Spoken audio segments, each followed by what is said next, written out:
All right, and we're back. One Piece chapter 1130. It's Kash Piece. I'm reacting to this. So let's get down to it. Last chapter, we got to see the fact that the guy that was holding the Straw Hats captive within this, I guess, dollhouse slash maybe replication of what Elbaf looks like is basically this guy from Hajruden's new Giant Warrior Pirates, right? And his name is Road, I believe, if I am not mistaken. Just gonna stuff the hair up in here. All right, good enough. Let's go. So let's get into the new chapter now.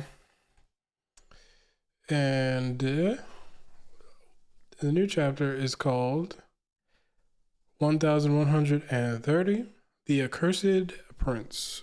Okay. So we got the Oni Child Yamato and the Holy Inari Shrine Pilgrimage, Volume 17. If you've been following these, you know that I was struggling mightily with saying that. And now I think I got it down pat. You know what I'm saying? Someone steals the katana while they sleep. Okay. And we got Yamato sleeping. We got, who's this on the right side? I can't tell who that is. Maybe it's Shinobu over here. On the left side, we got Tama. And they all snoring. And basically, someone stole a katana. I'm not sure whose katana that is. Maybe that is Tama's. But let's continue here. New chapter. Hey, now we're cutting to the other set of Straw Hats finally. And we got Frankie saying, listen up, warriors. We're calling off the search. And all the giants are like, what? We got Dory and Braga here. Surprise. We got Umo and Kashi. We ain't found squat after all this searching. But I'm sure it'll be fine. You can bet your ass they're alive. Thanks for looking, though. And we got the four latest Straw Hats, I guess, in Frankie, Robin, Jinbei, and Brooke.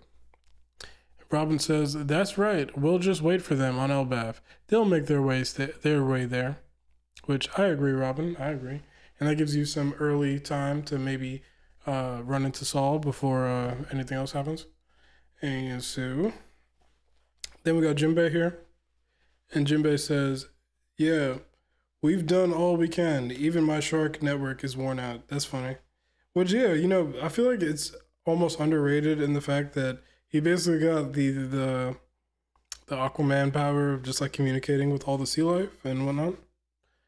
And basically, I feel like it's underutilized in a manga that takes place mostly at sea. Not mostly at sea, but there's usually a body of water around. I feel like Jinbei doesn't really tap into the water elements of his fisherman karate and speaking to the wildlife as often as he probably could. We're also out of food. Let's not starve ourselves to death, which is ironic because Brooke is already dead, or he's already died, and he probably doesn't actually need to eat, to be quite honest. But continuing on, Bragi, I think, says, I see. I'm sure it'll be fine if their crew says so. It's decided. Set course for Elbaf, you slimy oafs. And everyone's like, yeah, let's toast our homecoming. But boss, we're out of food and booze. Okay, so yeah, we find out that the second group of the Straw Hats is gonna, with Dorian Bragi and the rest of the giants that are on the giant ship, are just gonna continue making their way to Elbaf, which is pretty much what I expected. And now we're cutting back to Luffy's group, and he's saying, it's huge. That's a huge pause. He says, check out this tree. It's gotta be thousands of years old, right? So they busted out of the house, clearly, and now they're outside. So, are they in Elbaf, or are they on a different island right now? It's really snowy here, kind of like how Drum Island was, and it's a castle on the top of a big mountain, basically, and there's some kind of bridge that's going up into the sky, to a sky island maybe, which is interesting. Okay. It's not just that one. They're all so big. Is this a mountain? It's freaking cold here.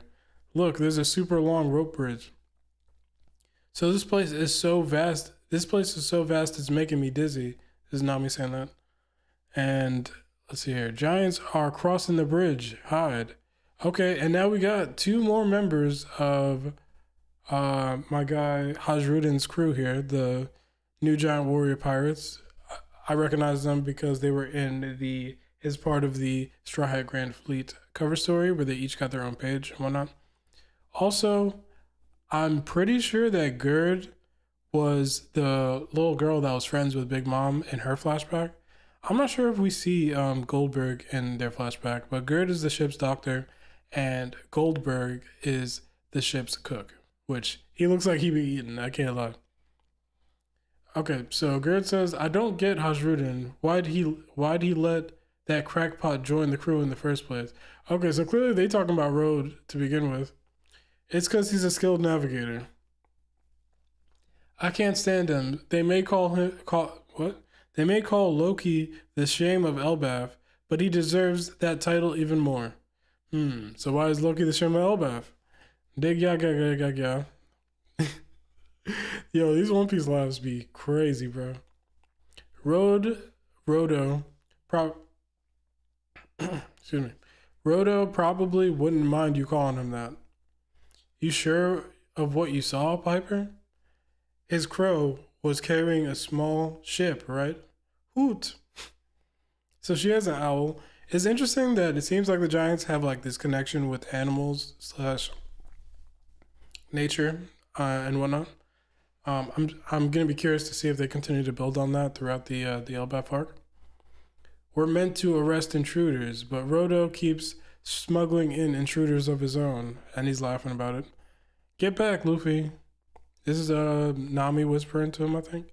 But they look like nice people. Wait. And it's funny because technically these guys are in a way subordinates to Luffy, and but because they haven't really been in communication with Hajrudin since Dressrosa, they don't even really know that he just like created a pirate crew and all this, and has been working with Buggy's agency and all the things that they've been doing. Although I think actually, I'm trying to think if Hajrudin left Buggy's delivery service because he started working in the Straw Hat Grand Fleet, and if he already had his crew together at that point, or if he created the crew after the fact. But it seems like he probably already had the crew, to be honest. So they should already know about Luffy and all that stuff, but which clearly they do because Road mentioned it in the last chapter. But anyway, let's continue. Did you guys hear that? They said Elbaf. We finally made it. I think that's a misdirection, and we're not on Elbaf yet. This might just be like a surrounding island or something like that. I never thought I'd see such a giant babe. Sanji, yeah. Hey, over here. And Nami's like, moron, didn't you hear them? They're looking for intruders. And so they both turned with like a serious look on their face, like, probably our imagination, right? I wouldn't think it's my imagination if me and somebody else turned, but that's just me. Road, are you there? Wow, it's shaking. It's so long.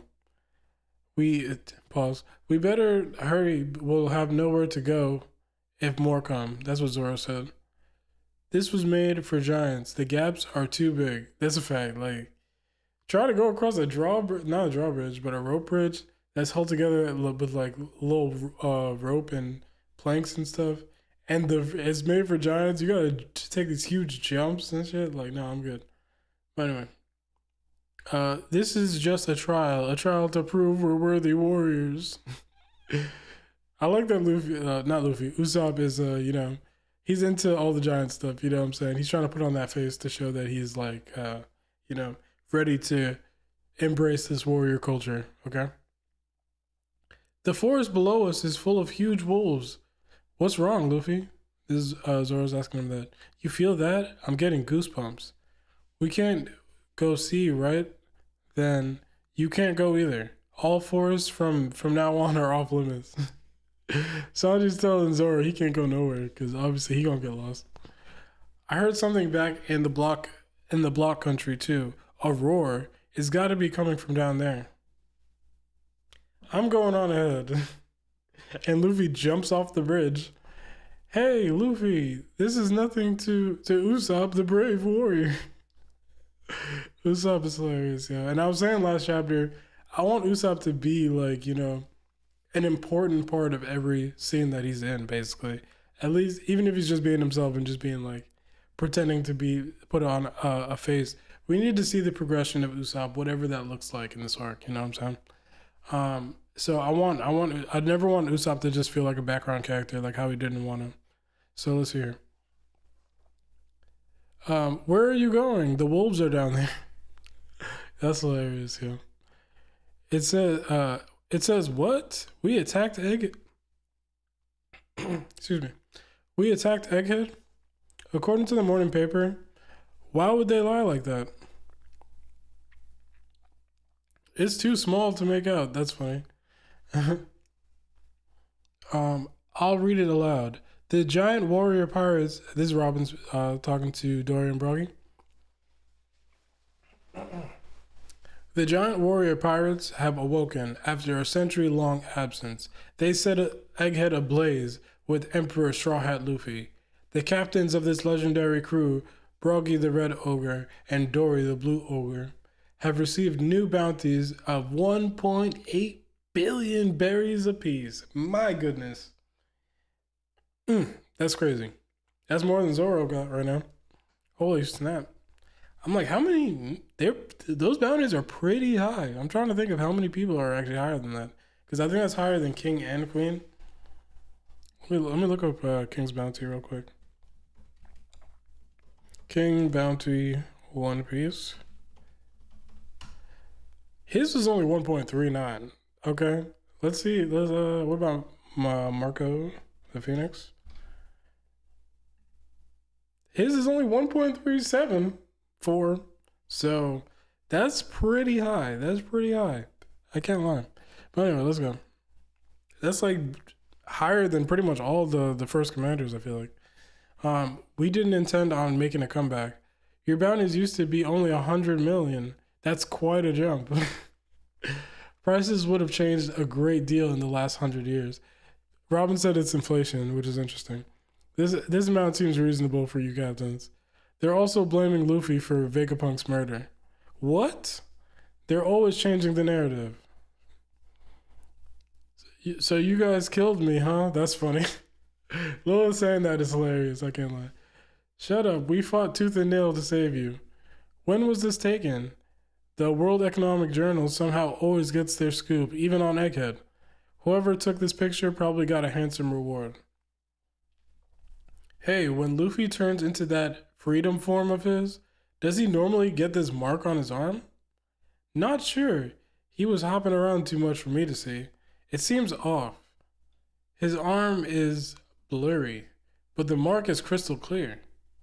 Why worry about it? It just seems familiar. Oh, so that's interesting. So basically, Vivi is tipping off the Straw Hats because what's interesting is that Robin is the one that is noticing this because for one, I don't think she was a part of that actual scene where they put the X's on their arm or whatever. But she does appear on the Straw Hat ship a little bit after that, I think. So she probably did see that they had them on their arms to begin with, right? But Frankie, Brooke, and Jinbei probably wouldn't have any knowledge of that anyway. You know what I'm saying? And she's thinking to herself, but Dory says, so Straw Hat is officially on a similar standing as Red Hair, right? Even that whippersnapper of ours, Hasrudin, is under your umbrella, I hear.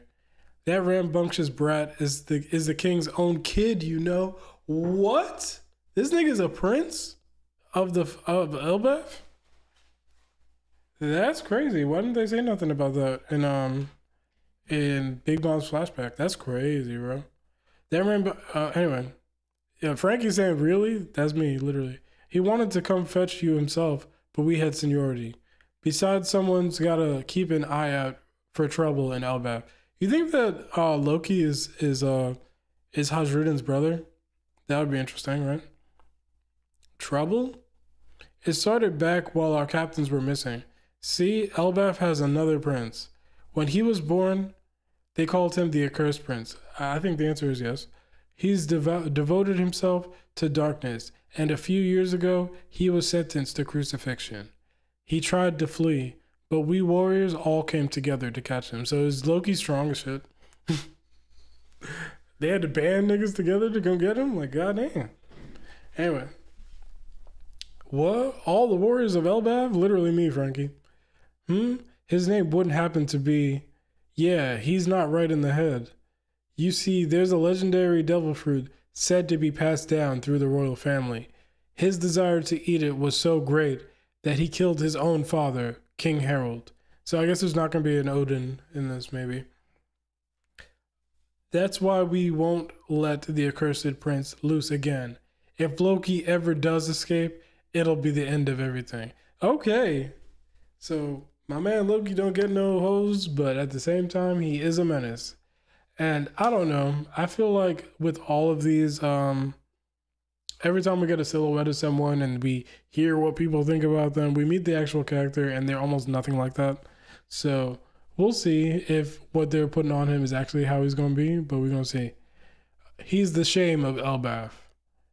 I don't know. They cut into him and he looking like he might be badass. I can't lie. He looks fire. And Oda usually likes to make niggas look goofy. He don't usually be trying to make them look fire. So I do not know. He's tough. They got him chained up and blindfolded. You know he's got to be a beast, yo. You know he's got to be a beast. And Luffy is walking up on him. Holy shit. So the roar that he heard or the energy that he was feeling was coming from Loki. Let's see what's going on, bro. He says, state your name. I'm Luffy, the man who's going to be king of the pirates. King. Where is this place? Who are you? This is Warland, the mighty kingdom of Elbaf. They say it is the birthplace of war. And we get, oh my god, this shit looks tough, yo. This arc is about to be tough. Yeah, this big ass tree. Anyway, I am the sun god who will bring about the end of the world. So it's funny that everyone in Elbaf clearly loves this sun god and wants to believe that they're the new coming of it or whatever. When in actuality is Luffy. I am the sun god who will bring about the end of the world. Loki. Everything's gone crazy. 2-week break. Oh my goodness. Okay, so I didn't think that Loki was going to be like an actual villain in this arc, but it seems like he might be. You know what I'm saying? Maybe we're misunderstanding him, but I don't know. He's right now, the little one scene or two that we've got of him is living up to his reputation. But at the same time, Oda could always just like misdirect this and basically have it where literally the next chapter we find out that he's goofy as shit or something like that. But it's interesting that the arc is starting off with him and Luffy meeting. You know what I'm saying? So what does this mean for what their relationship will be throughout the arc and whatnot? Maybe they actually start off being really cool with each other and it ends up being like a back and forth of why Loki should be able to have freedom or something like that. But at the same time, he said he wants to bring about the end of the world. So maybe it's not a good thing if he is just free and out amongst people. You know what I'm saying? But, and for whatever reason, when Luffy said King of the Pirates, he just stuck on King. Maybe because he killed his own father, the king. But I think there's going to be more to that story, and it's not just going to be him going crazy and deciding to kill his dad or anything like that. I think there's going to be a reason for it.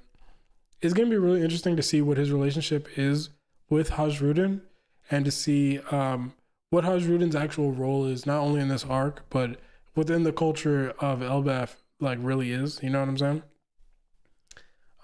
It's going to be also interesting when Usopp meets Loki, because I'm really interested in seeing what he thinks of him specifically. But yeah, we got another great. Actually, what I'm gonna say is I think this was the first really, really good chapter of Elbaf so far, and we're really just getting started. And it's gonna be cool to see where everything goes from here. Because now I'm intrigued. I can't lie. We still haven't gotten a chapter that says adventure in the land of Norse mythology or giants or whatever yet. And I feel like that's how most freaking One Piece arcs start. So it feels like the arc doesn't really start until we get that chapter. You know what I'm saying? So who knows when that's going to be. But until next time, you know what I'm saying? Enjoy your weekend or whenever you're watching this. Enjoy your day. And we'll see you on the next one. Peace out.